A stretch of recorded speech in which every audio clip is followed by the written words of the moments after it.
Guys, naghihintay na lang kami kumain. Tapos na magluto yung kasama ko. Ayan siya. Di ba? Naantay na lang namin maluto yung kanin. Tapos may kakain na kami. Ito yung trabaho namin.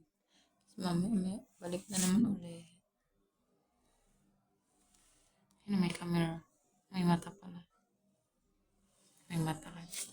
May mata na sige. Cellphone ng cellphone.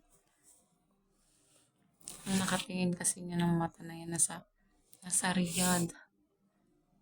Sinumbong na naman ako sa amo kong lalaki. Na sinisigawan ko daw yung nanay nila. Hindi naman sinisigawan eh. Nilalakasan ko lang yung boses kasi hindi na ako marinig. Tapos ang sumbong nung kapatid na babae. Sinisigawan ko daw. Hindi ko naman sinisigawan. Siyempre matanda na yun. Siyempre may respeto pa rin ako sa matanda.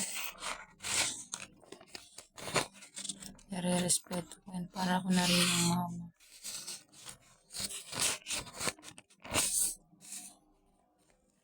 Hindi ko lang alam bakit sinisiraan ako lagi.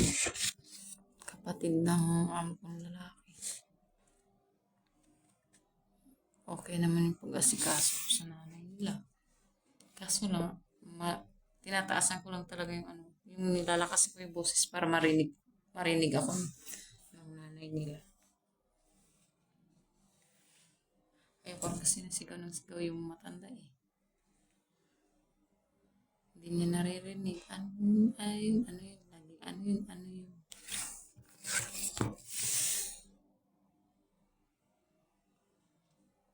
Nag-aantay na mga anong oras tayo kakain or aga pa. 1:30 pa yun kakain.